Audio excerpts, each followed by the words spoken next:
Bonjour.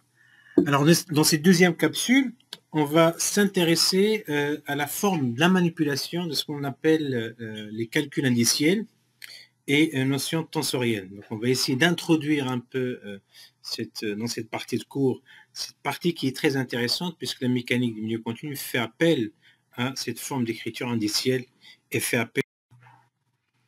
Alors justement, dans cette première partie, donc comme j'ai dit, qui va nous permettre d'introduire un peu aussi les tenseurs de contrainte des formations et avoir une bonne lecture par la suite beaucoup plus simple et fluide de ce qui viendra après en termes de tenseurs de contrainte, tenseurs des formations, les lois de comportement, puisque cette manière d'écriture en forme indicielle est beaucoup plus simple et beaucoup plus léger qu'une forme explicite très développée en forme matricielle. Alors, la mécanique des milieux continus fait un usage intensif du champ scalaire, vectoriel et tensoriel. Donc, on est amené à manipuler un peu la forme indicielle. C'est une forme qui va permettre, en tout cas, de réécrire les formes de vecteurs ou de matrices ou des tenseurs avec une écriture beaucoup plus légère et beaucoup plus simple. Donc, l'intérêt, c'est de comprendre un peu comment on peut manipuler ce genre d'écriture indicielle. Alors, on est dans un espace tridimensionnel, E1, E2, E3. Donc, tout ce qu'on fera, on va le faire dans un cas tridimensionnel. Si je prends par exemple le cas d'un vecteur V, je peux l'exprimer en fonction de VI, sachant que I peut varier, prendre la valeur 1, 2, 3. Alors, un vecteur, au lieu de l'écrire sous sa forme de ses composantes, ses coordonnées V1, V2, V3, l'écriture en forme indicielle est beaucoup plus simple. Donc, je vais le réécrire en fonction de V. Alors, si je m'intéresse le cas, par exemple, du gradient d'un vecteur, comme exemple, AIG qui égale à la dérivation partielle VI, VG, ça c'est VG, la quantité AIG a alors 9 composantes. Donc, c'est une forme matricielle. On va se limiter au cas de deux indices IG, en tout cas dans l'écriture des matrices, puisqu'on va s'intéresser aux tenseurs de contraintes que sont des formes matricielles 3-3. Si on est sur une forme AIGK, on est sur 27 composantes. Donc là, l'idée, c'est que au lieu de réécrire les formes matricielles développées d'une manière explicite, on va beaucoup plus aller vers des formes indicielles IG. Alors, la première convention, c'est la convention d'Einstein. Donc, d'abord, ce qu'on appelle la sommation d'Einstein. Chaque fois qu'un indice il est répété plus de 2 fois dans un même monome, cet indice va servir uniquement à faire la sommation. C'est-à-dire, si vous avez AI, BI, c'est une sommation sur I de 1 à 3. Donc, on aura A1, B1 plus A2, B2 plus A3, B3.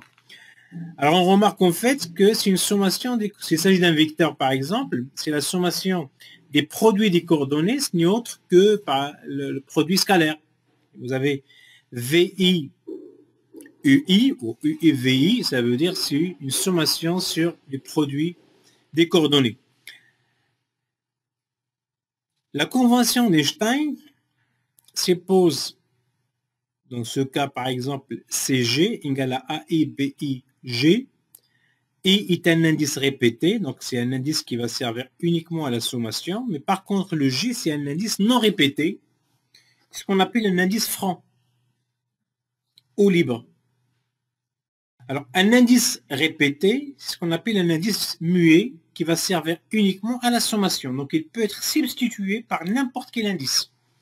Par exemple, vous avez AI, BIG, le I peut être substitué par un indice K ou autre différent bien évidemment de G, pour ne pas confondre les indices. Par contre, l'indice G, c'est ce qu'on appelle un indice franc, non muet ou libre. Alors, si un indice est répété plus de 2 fois dans un monome, il y a erreur. Donc là, un exemple d'expression, on remarque que dans cet exemple AIG, XI, XG, dans ce monome, l'indice I, c'est un indice répété, donc il va servir uniquement à la sommation. Donc là, il n'y a pas d'indice franc, vous avez deux indices qui vont être répétés. Donc, c'est une double sommation sur I et sur G. Et le résultat, c'est un scalaire. Si nous avions un indice franc, le résultat, c'est un vecteur, puisqu'on aura trois composantes sur E1, sur E2, sur E3. Si on avait deux indices francs, c'est une matrice d'ordre 3-3, etc. Donc, on va se limiter au cas, en tout cas, les indices francs au cas de deux indices. Donc là, on donne un exemple, on montre justement la double sommation, donc en respectant l'ordre d'écriture, I en premier et puis J en deuxième.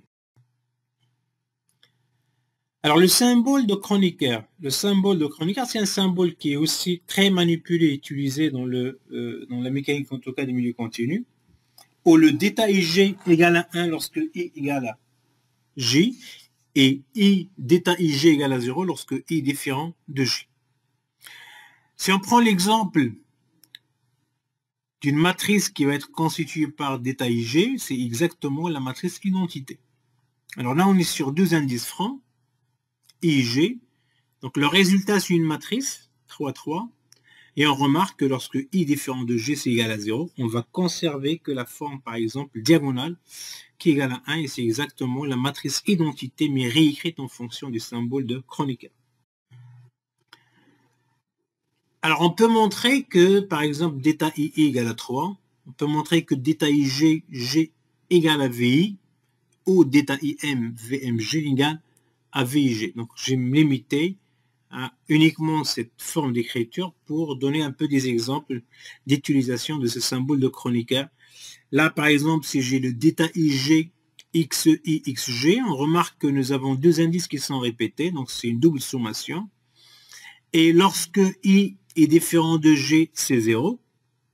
Et lorsque I égale à G, c'est égal à 1. Donc, on va conserver uniquement X1, X1, plus x2, x2, plus x3, x3, où l'indice I égale à G.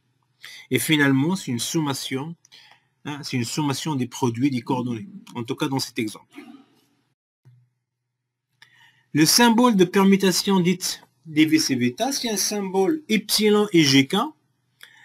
Alors ce symbole égal à 1 lorsqu'on suppose une permutation circulaire, ça veut dire que les indices I et gk vont respecter toujours cet ordre positif.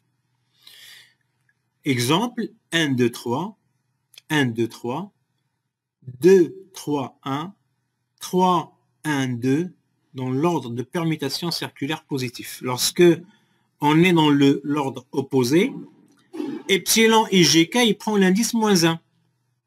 Si nous avons deux indices qui sont répétés, au moins deux indices qui sont répétés, là, l'indice, il prend 0. Alors, on peut montrer dans l'application de calcul vectoriel que, par exemple, U vectoriel V, la énième composante, puisque c'est un vecteur, donc la énième composante égale à epsilon UGK, UG, VK. On peut montrer facilement cette expression. Il se fait de manipuler un peu les expressions des epsilon et gk, là où les indices ils sont égaux, c'est 0, et après on peut facilement montrer cette forme d'écriture. Alors, tenseur d'ordre 2. Ce qu'on appelle un tenseur d'ordre 2, vous remarquez que là, on fait appel à une base. En fait, le tenseur d'ordre 2, c'est une matrice 3-3, hein, donc un 9 composantes qui va être exprimée dans une base. Si je prends, par exemple, le cas d'un vecteur, c'est une matrice, c'est un tenseur d'ordre 1. Donc, c'est un vecteur qui va être exprimé dans une base. Si je change la base, bien évidemment, les éléments de qui sont les composantes ou les coordonnées de mon vecteur vont changer. Hein, là encore, le tenseur d'ordre 2, c'est une matrice qui est composée par des scalaires, des nombres réels, mais il est exprimé bien évidemment dans une base, mais c'est une matrice 3-3. Donc en termes de manipulation, nous allons voir qu'on va la manipuler de la même manière que ce qu'on fait pour les matrices, sauf qu'il ne faut pas perdre de vue que c'est une matrice qui est liée à une base. Alors souvent, pour faire la différence avec la forme matricielle tout court, on met deux barres, un double barre, au-dessus de la lettre par exemple A, pour montrer qu'il s'agit d'un tenseur d'ordre 2. Alors ces tenseurs, ils peuvent être manipulés. Alors l'intérêt là, c'est de montrer un peu les opérations sur les tenseurs, mais aussi montrer la forme d'écriture indicielle, hein, pour exprimer d'une manière beaucoup plus simple, en tout cas, la forme des résultats de calcul de ces manipulations, des opérations sur les tenseurs. Donc le produit, c'est le produit contracté. Donc il y a le produit contracté, le produit doublement contracté. Le produit contracté, A fois B égale à C, donc c'est une forme de calcul matriciel. Je rappelle que c'est une forme d'écriture matricielle pour calculer les composantes produits de deux matrices. On se fixe bien évidemment donc l'élément dans la matrice résultant, le résultat de calcul en tout cas, en fixant la ligne et la colonne. Donc en termes d'écriture indicielle, CIG, c'est égal à AIK, BK, G. On remarque qu'on fixe la ligne par exemple I, on fixe la colonne G et on fait une sommation puisque K, il va servir uniquement à faire de la sommation. Donc c'est une sommation sur K. Le produit doublement contracté, bien évidemment, là le premier c'était une matrice, mais par contre le deuxième c'est un scalaire. On remarque que le produit doublement contracté entre les deux vecteurs, on peut le calculer soit par une forme indicielle, AIG, BIG. AIG, BIG, ce sont... Le résultat, c'est un scalaire, puisqu'on somme sur I et on somme sur G. Donc le résultat, c'est une forme de scalaire. Donc soit on calcule en forme transposée AIG, BG, I transposé, soit sinon, tout simplement, c'est la trace A scalaire, enfin fois BT transposé, et la trace du résultat, c'est la sommation de la partie diagonale. Au tout court, A et G, B et G, vous remarquez que la forme indicielle est beaucoup plus simple. Le produit contracté d'un tenseur d'ordre 2 est un vecteur B.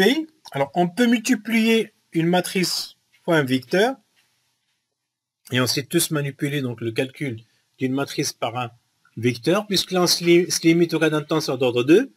Donc soit on va le mettre à droite, donc ce sera un vecteur 3, 1, c'est-à-dire 3 lignes, une colonne, donc c'est un vecteur colonne. Soit on veut le mettre à gauche de la matrice, ça sera un vecteur ligne, donc on aura 1, 3. En tout cas, en forme d'écriture indicielle, ce sera AIG, BG, CI, hein, pour qu'on puisse exprimer sa forme. Et vous remarquez que le I c'est un indice franc et le G c'est un indice répété. Alors, produit tensoriel. Le produit tensoriel de deux vecteurs, c'est un tenseur d'ordre 2. On peut construire un tenseur via la manipulation de deux vecteurs. B fois C, en produit tensoriel, c'est une matrice qui va être conçue par les produits des coordonnées. A et G, je suis sur deux indices francs, donc je suis en train de construire une matrice.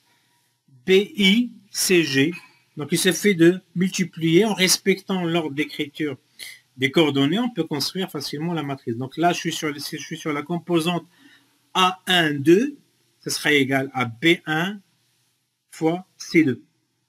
Et bien évidemment, je suis sur la première colonne, la première ligne, pardon, et la deuxième colonne. A1, 2. Et je peux concevoir alors toute la matrice. Le tenseur identité, je vous rappelle que le symbole de Kronecker permet de réécrire cette matrice d'une manière, là encore, indicielle beaucoup plus simple, puisqu'on sait que d'état IG, lorsque I égale à G, c'est égal à 1, et lorsque I différent de G, c'est égal à 0, et on montre facilement le tenseur identité. Alors, le tenseur symétrique et antisymétrique. Là, lorsque vous avez un tenseur, on peut répartir ce tenseur en deux entités. La partie symétrique, ça veut dire A égale à son transposé. Et la partie antisymétrique, ça veut dire A égale à moins le transposé de la matrice. Alors, bien évidemment, en antisymétrique, vous avez la partie diagonale qui est égale à 0. Alors, comment on peut construire cette matrice antisymétrique et symétrique? Et pourquoi on le fait? Parce qu'on aura besoin, lorsqu'on va décrire les tenseurs de contrainte et tenseurs de déformation, de subdiviser les tenseurs en deux entités Hein? Par exemple, le cas des contraintes, la partie symétrique, c'est ce que j'appellerais la partie sphérique, et la partie antisymétrique, je l'appellerai la partie déviatorique. Donc, ils ont un sens physique par la suite, et vous allez comprendre ça lorsqu'on va avancer un peu dans les contraintes et les déformations. En tout cas, pour calculer, exprimer la partie symétrique et antisymétrique, il suffit d'utiliser tout simplement la formule la plus simple que vous avez donc devant vous, A symétrique égale 1 demi A plus A transposé, et la partie antisymétrique, c'est 1 demi A moins A transposé. Vous remarquez, lorsque je fais la somme, je retrouve bien évidemment le A. Je rappelle l'écriture de la trace d'un torseur, c'est A et I, donc un double indice, donc c'est une sommation. La trace de la matrice du tenseur, c'est la somme des éléments diagonaux. Alors, représentation spectrale d'un tenseur. Donc là, je rappelle un peu ce que vous avez vu un peu dans les matrices, c'est qu'une matrice, il peut être diagonalisable.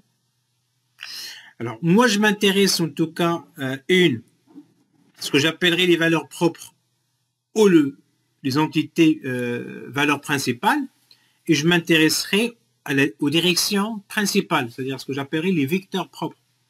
Alors, tout l'intérêt, là encore, lorsqu'on passera en application, les tenseurs de déformation et des contraintes auront une forme particulière dans une base particulière. Cette forme d'écriture particulière, où j'aurai uniquement les éléments diagonaux, ce que j'appellerai là pour le moment les valeurs propres ou principales, et la base, ce sera la base principale dans cette base qui est un peu spéciale.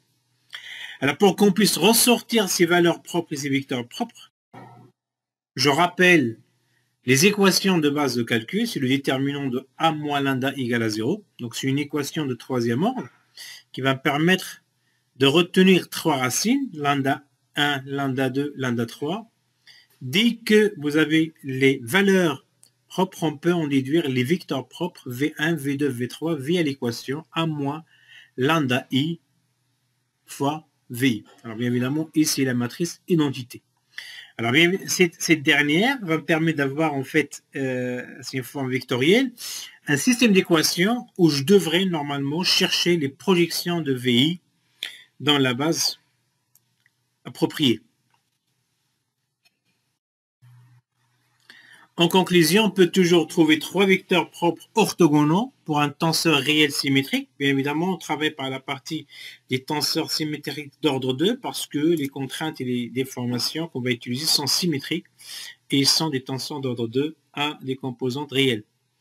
Donc la base formée par ces trois vecteurs est appelée une base principale. Dans cette base, les coefficients du tenseur A forment une matrice diagonale dont les éléments diagonaux sont les valeurs propres. Alors, cette forme diagonale elle va être très intéressante lorsqu'on va entamer les tenseurs de contrainte et les tenseurs de déformation. Donc, c'est une forme qui va permettre d'avoir en tout cas une forme simplifiée et simple de mon tenseur de déformation ou de contrainte dans une base qui est un peu spéciale, qui est la base principale. Alors, dans cette partie, c'est l'écriture de dérivation. Donc, en coordonnées cartésiennes, par exemple, la dérivation, ça doit être une virgule. Donc, A. La dérivation de A par rapport à xi, c'est A, virgule, i. La dérivation de AG par rapport à xi, c'est A, j, virgule, i. Donc, c'est dans la lecture, c'est la dérivation et on va utiliser souvent cette écriture de virgule. Alors, pour illustrer justement ça, pour illustrer tout ça, j'ai mis en place des opérateurs et formes indicielles. Le gradient d'un vecteur en forme matricielle, en forme d'écriture indicielle, c'est la dérivation de VI par rapport à XG, ou encore c'est VI, virgule, G. Alors, vous remarquez que je suis sur deux indices francs, donc je suis en train de construire une matrice. Le cas de la divergence d'un vecteur, on sait très bien que c'est un scalaire. Vous remarquez que c'est la dérivation VI, XI, donc ça sera égal en termes d'écriture indicielle, VI, virgule, I. Dernièrement, là, la Placienne d'un vecteur V peut être là encore exprimée par une forme indicielle qui est égale à VJ, virgule, II. Donc c'est une dérivation double par rapport à XI, XI.